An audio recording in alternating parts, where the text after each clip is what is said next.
Let's read po ang Romans chapter 5. Romans chapter 5, verse 3 to 5. Pero meron ako dito eh. Yan sabi, dito, not only so, but we also rejoice in our sufferings because we know that suffering produces perseverance, perseverance, character, and character, hope.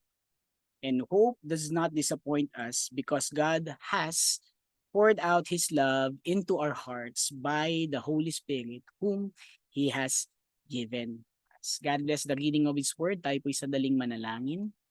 Our dear Heavenly Father, we praise and thank you for this passage that you have given us this blessed Sunday morning, Panginoon. And we ask for your we ask for guidance, Panginoon. We ask for wisdom and knowledge to understand these things, Panginoon, ang inyong ini-impart, Panginoon, sa amin. And may we see it as it is, see it as you want us to see it, and how we should react on it, and how we should apply it in our lives, Panginoon. At maraming salamat po sa iyong kapurihan sa aming mga buhay at pagta-transform ng aming mga buhay to the likeness that you want us to have and to your will, Panginoon. Maraming salamat po. In Jesus' name we pray. Amen. Siguro isa na to sa pinakamahirap na tanong. One of the theologians that I know ay may nagtanong nito sa kanya. Nahirapan din siyang sagutin, and especially if someone is really suffering. So kaya nga yung tanong, why am I still suffering? Ito ay para sa mga mananampalataya at ito ay para sa ating lahat na gusto makakilala sa Diyos. Bakit ba tayo patuloy na nagsasuffer? Why am I still suffering? Baka natanong na natin to, is God ignoring me? Baka natanong na natin to sa mga pagkakataon na tayo ay dumadanas ng paghihirap sa ating buhay. Is God ignoring me? Did I do something wrong to deserve this? Does God hate me? Siguro yan yung mga tumatakbo sa ating kaisipan pag tayo nakakaranas ng mga paghihirap, or we can say tribulation sa ating buhay. And hindi biro ang maka-experience ng suffering. I have been in that place before, and truly di mo maintindihan bakit nangyayari itong mga bagay. Especially sa mga servant ng ating Panginoon, talagang binigay na nila ang kanilang buhay sa ating Panginoon, and yet they are the ones who suffer the most. Ito yung mga talagang nagbigay na ng kanilang buhay, talagang dinivote na nila yung lahat ng meron sila. Ito ay hindi lang sa pastor, kundi sa mga mananampalataya na kagaya natin, na talagang binigyan na natin yung priority natin, yung number one focus natin sa ating Panginoon. And yet, we still suffer, or we still experience these things. Maybe these are the questions that echoed in our heart when things don't seem to be okay. When life feels unfair and God feels silent.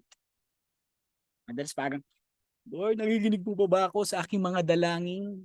Bakit walang sagot? Pinag-pray mo ngayon, gusto mo ng sagot now. Minsan ganun tayo. Kaya minsan parang na-feel natin na tahimik lang ba ang Diyos? Di niya ba ako naririnig? Sabi nga nung isang psalm, Lord, don't hide your face from me. Yun pa yung isang dalangin. Sometimes we question God for what has happened in our lives.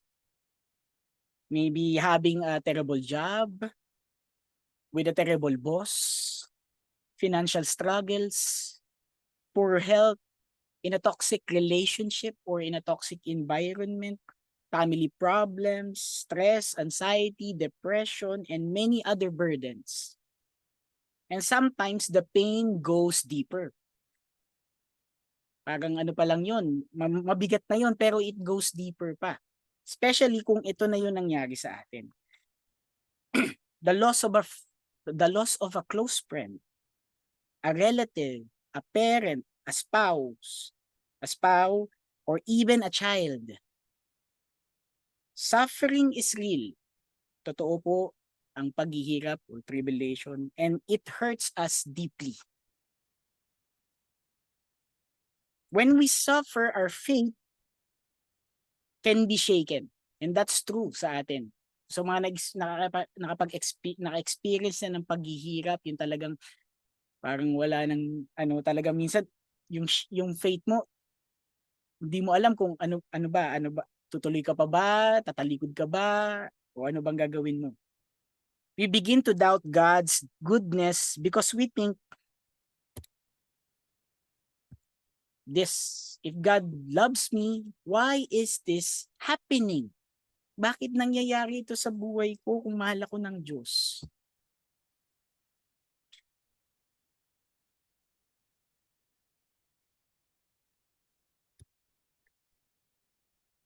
But ito yung sinasabi ng Biblia, and the Bible tells us a different story. God never promised a pain-free life.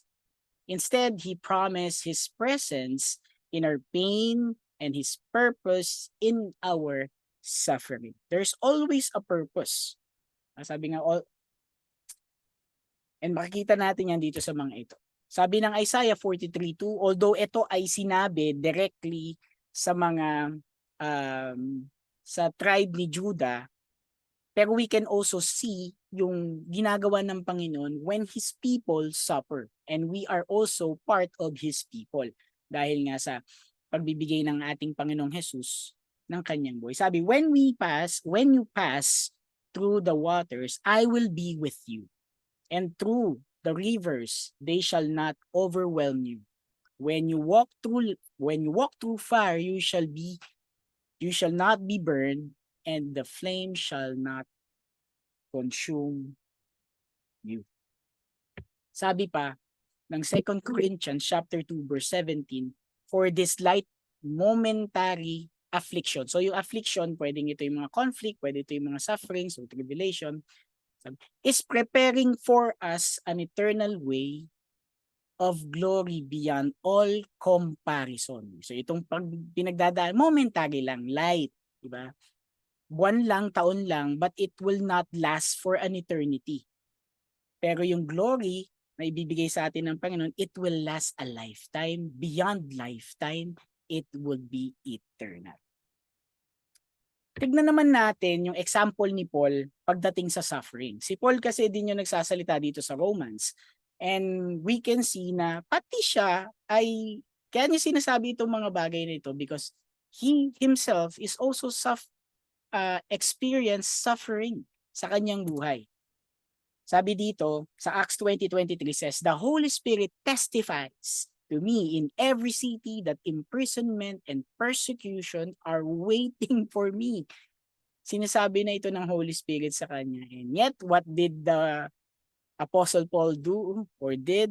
He still did the mission na kailangan niyang gawin, and that is to preach to the Jews and to the Gentiles. Again, Paul, a faithful servant of the Lord, knew suffering well. Alam niya yung suffering. Ito yung mga example. This is just the things na pinagdaanan niya that is written in Acts. Sabi, Paul was kidnapped. Makikita natin yan sa Acts 21:27. Beaten, binugbog. Acts 21:30 to 31 to 23 to 3. Threatened, sabi, tinangka or tag dito. Ano ba threatened sa Tagalog? Parang basta threatened. Binantaan. Next, arrested. Ano yan? Binantaan. Pinagbantaan yun. Thank you, Brother Ray. Pinagbantaan. Arrested. Ba? Acts 21:33, 22:24. Accused, falsely, interrogated, ridiculed, ignored, shipwrecked, and even beaten by a viper. Siya ay natuklaw ng ahas. And according to some theologians, he was eventually put to death For what? For what? For doing the mission of God, for expanding God's kingdom, for the gospel. He was killed, he was put to death for the gospel. Yet Paul never lose heart because he saw that his suffering had purpose. May purpose yung kanyang paghihirap. He saw it as part of God's shaping work in his life. Ngayon, ang pinag-aaralan natin dito is the purpose of suffering. Why am I still suffering? Makikita natin that's Paul's story. Pero there's also one who really suffered na nahirapan din. Na nagdaan din ng matinding mga pagsubok. And that is Christ himself also suffered. Sabi sa John 15, 18 to 21 says, if the world hates you, keep in, bago yan, ito pula, Isaiah 53, 5 to 6 says, but he was pierced for our transgression, he was crushed for our iniquities. Upon him was the chastisement that brought us peace, and with his wounds we are healed. All we like sheep have gone astray, we have turned everyone to his own way, and the Lord was laid on him the iniquity of us all.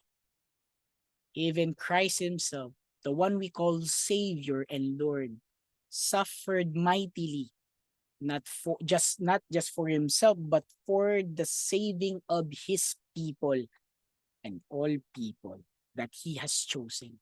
So pati ang ating Panginoon, karamdam ng suffering dito sa mundong ito. At sabi nga nito, if the world hates you, keep in mind that it had hated me first. If you belong to the world, it would love you as its own.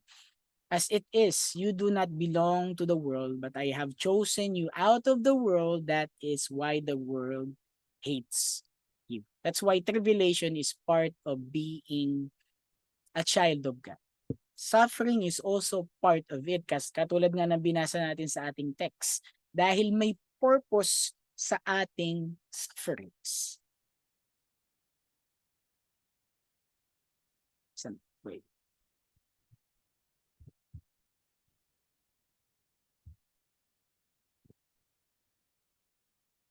If the Lord God himself suffered, we, his followers, should not be surprised when we experience the same.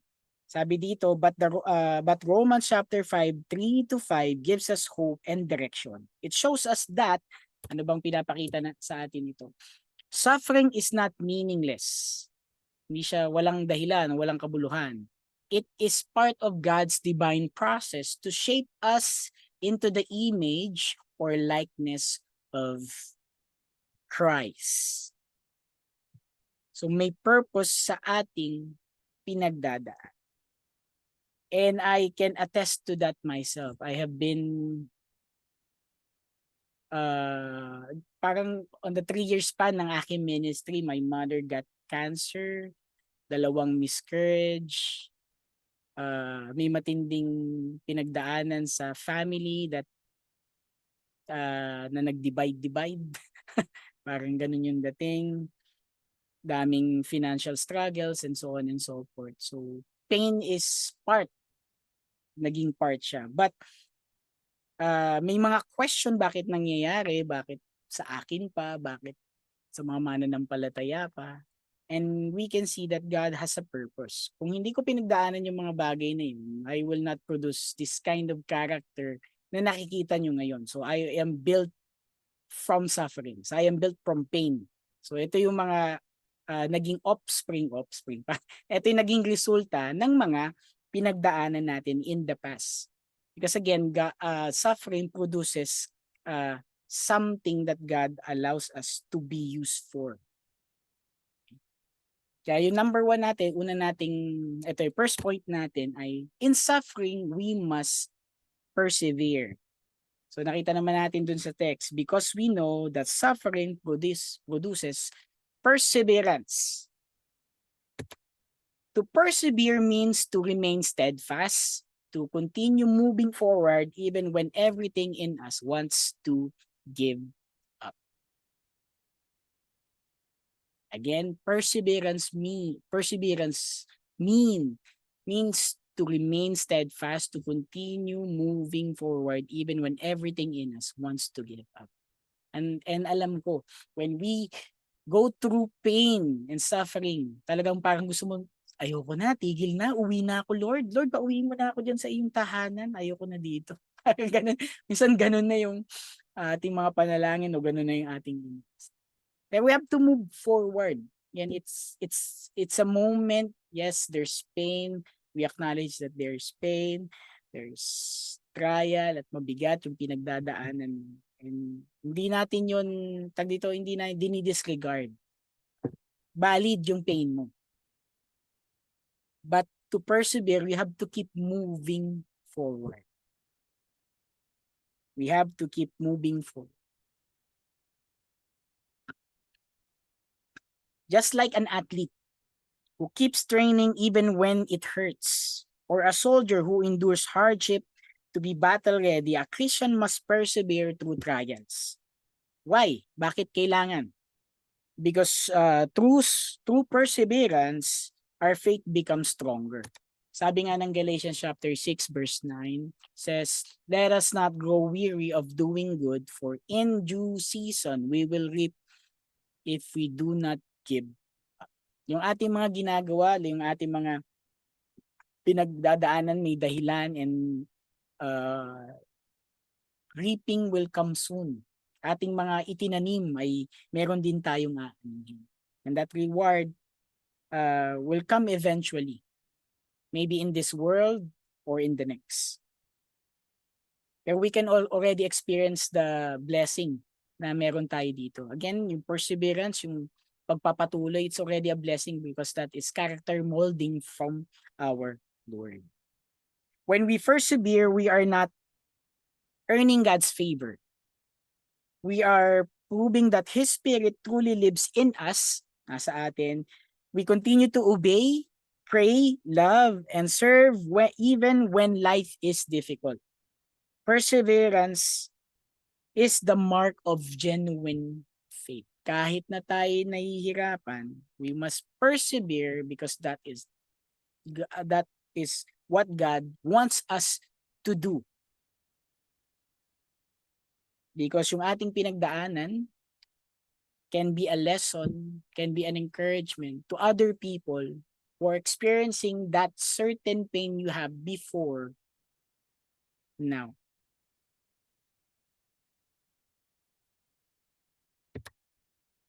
So don't pray for a trouble-free life or a trouble-free Christian life. Pray for a trust-filled Christian life. Yung ating tiwala, ay yung ating buhay dapat may full trust sa ating Panginoon. Although we acknowledge na yung certain time na yon na pinagdadaanan mo yung pain, mahirap. But if you just trust the Lord, that pain will end. That anxiety, that depression that you had because of that moment, because of that event or circumstance will fade away soon enough. Mawawala din yan by God's grace. Hindi naman yan mananatili sa atin. It will too shall pass away.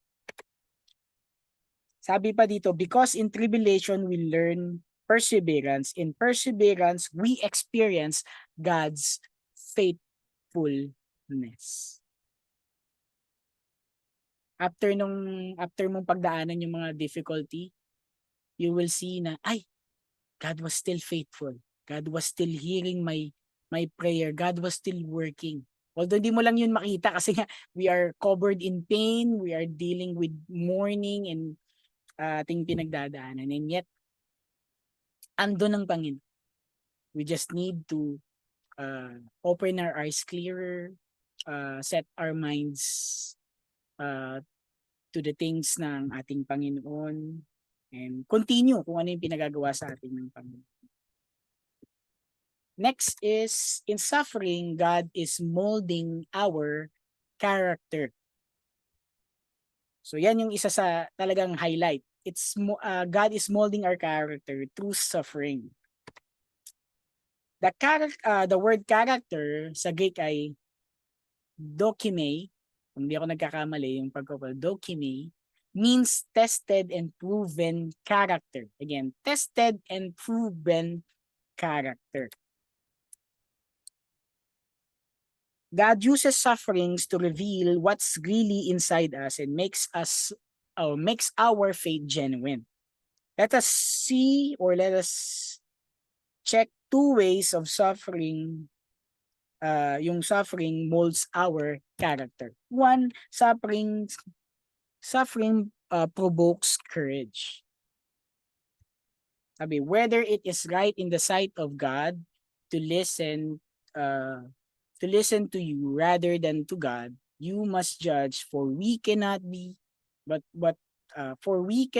but speak of what we have seen or heard. Yung background nito is si Peter and John, when forbidden to preach Christ, ito yung sinabi nila, na kahit na sila ay binagbabawalan, pinipersecute, alam naman natin yung story ng mga men of faith, or yung mga apostle, na pag sila yung nagpipreach, kung ano-ano talagang mangyayari sa kanila, pwede silang patayin, ikulong, and so on.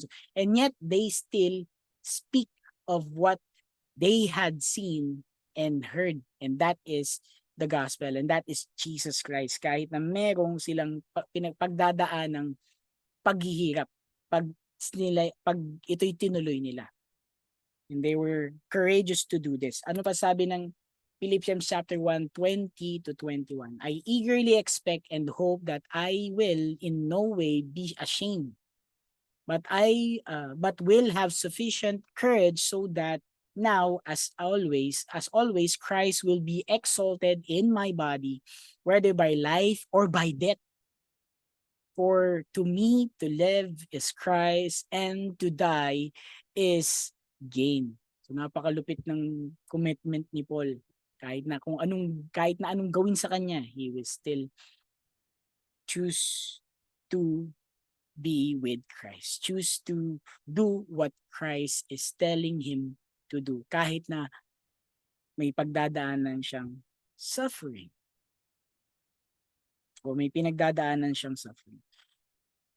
That's the courage God builds through suffering. Courage to stand firm for Christ no matter the cost. Next is, suffering proves godliness. To be right with God has often meant to be in trouble with men. Again, to be right with God has often meant to be in trouble with men. Marami talaga tayong magiging problema sa mga hindi mananampalataya. And kung titignan nyo yung mga news ngayon sa, I think, Nigeria, and titignan nyo yung mga news sa African nation, and kung kayo ay naka-subscribe or naka-like kay Voice of the Martyrs, you will see that that Christian around the world are suffering and being killed daily. Hindi hindi to weekly or yearly, daily they are being killed for their faith.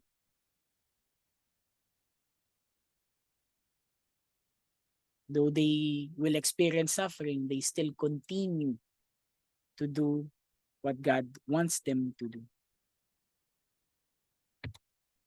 Sabi nga na 2 Timothy 3:12, all who desire to live godly in Christ Jesus will suffer persecution. May warning na. So talagang it's a process, kasama na ito sa ating pamumuhay, that suffering is also part of being a Christian. Medyo mapalad pa tayo dito sa sa Pilipinas, hindi tayo pino-persecute because of our faith. I think sa US medyo din sila doon. Medyo open naman, pero may mga matitinding silang persecution from what I see. Pero dito sa Pilipinas, we are free. Walang masyado.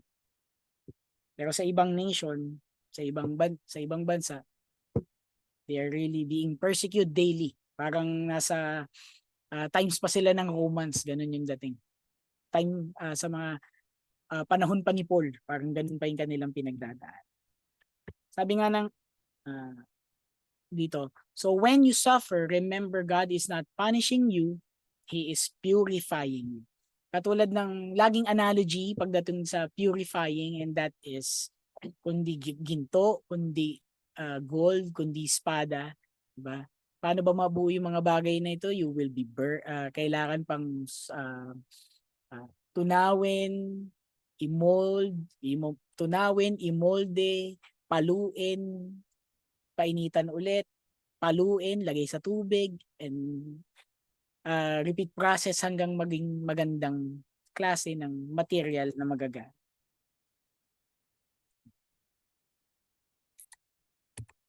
Let me also add, sabi dito sa Hebrews, my son, do not disregard lightly the discipline of the Lord, nor be weary when reproved by Him. For the Lord disciples the one who loves. Again, for the Lord disciple the ones He loves, and chastises every son whom He receives.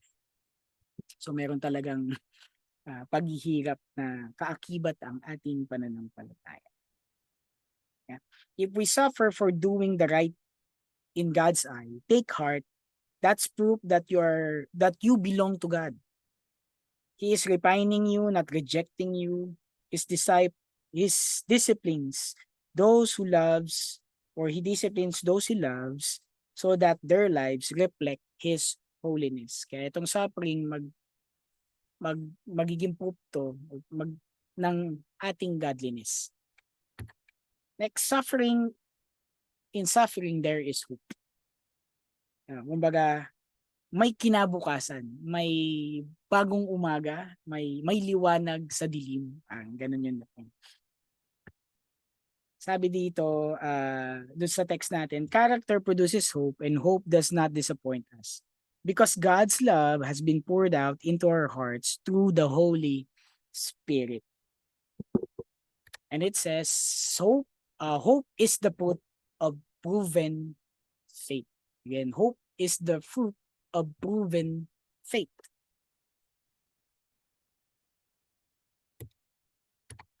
And it's not a wishful thinking, it's confident assurance that God is with us now and will fulfill His promises in the future.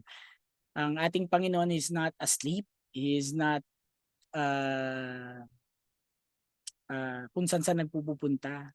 God sees everything.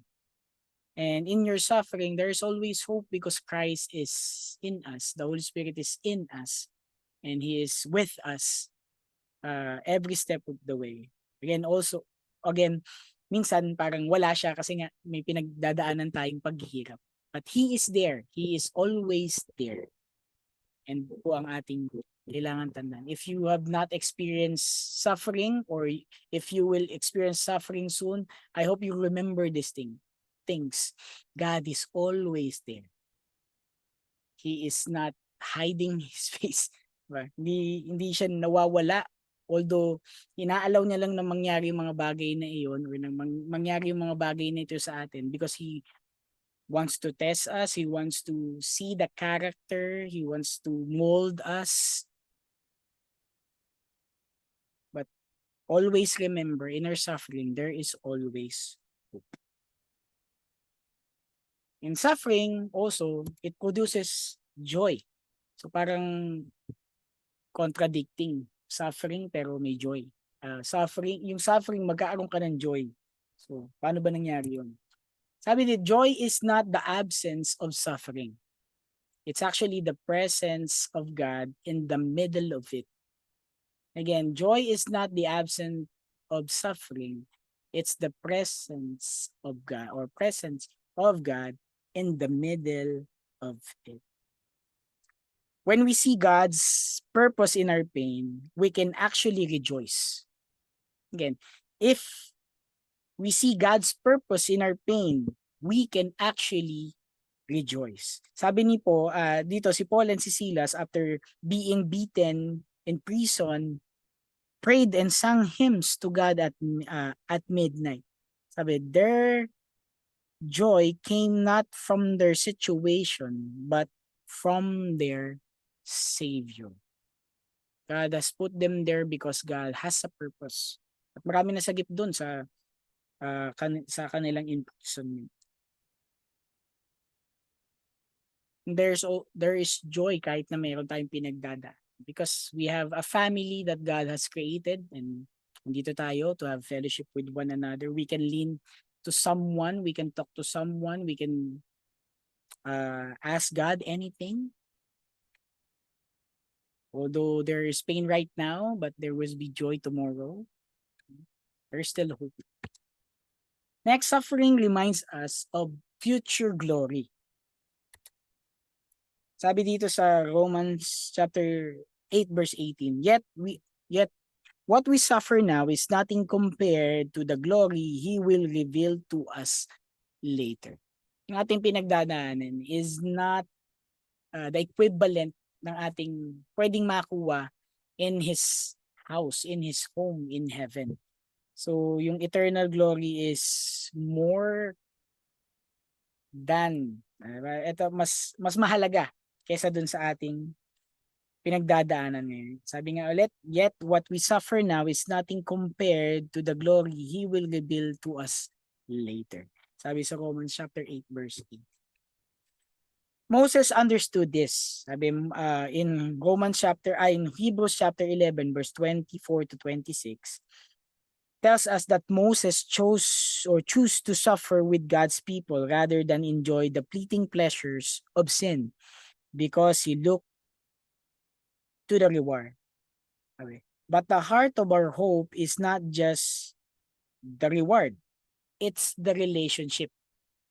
Yung relationship pa lang, that is already the reward. That is already the joy that we want.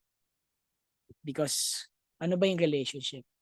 A relationship with the Creator, with God Himself.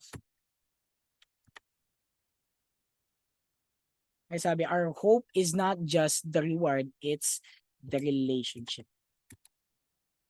Sabi ng Romans chapter 5 verse 5 says, because God's love has been poured out into our hearts through the Holy Spirit. Ang pagmamahal ng Diyos ay naandyan, hindi siya nawawala. And that should give us a sense of joy. Kasi isa yun sa mga fruits of the Spirit, love, joy, peace, patience, kindness, goodness, faithfulness, gentleness, and self-control. The Holy Spirit Himself assures us that we are loved even when we are hurting. Again, the Holy Spirit, when we suffer, don't say, God, why are you doing this to me? Instead say, God, what are you doing in me through this? Again, when you suffer, don't say, God, why are you doing this to me? Instead say, God, what are you doing in me through this? Maybe that is His purpose. May ginagawa siya sa ating mga buhay kaya nangyayari itong mga bagay na ito.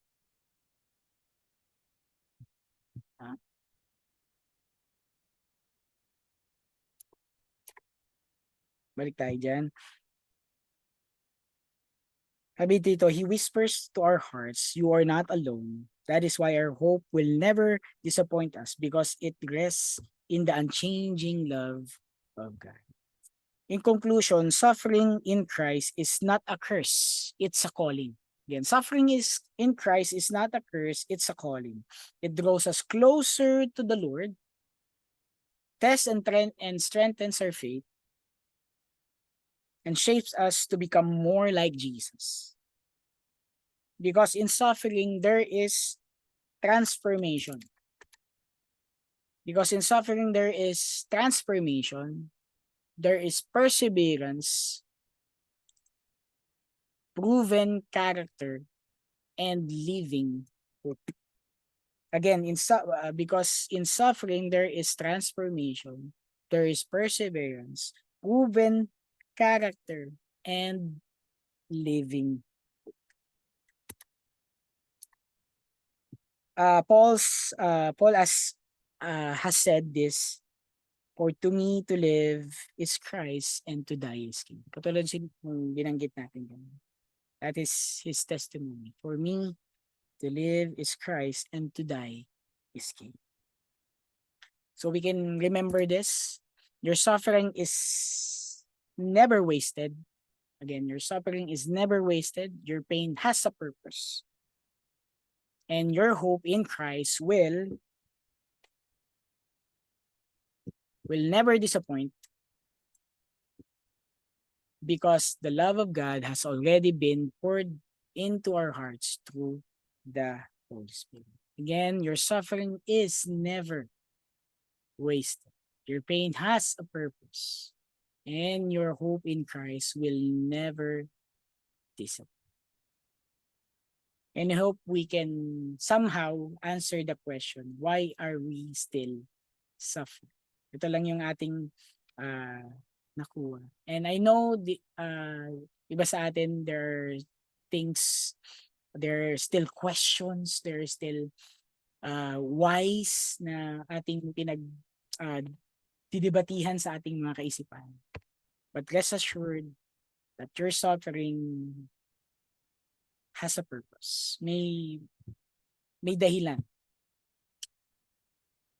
Sabi nga sa Romans chapter 8, all things work together for good.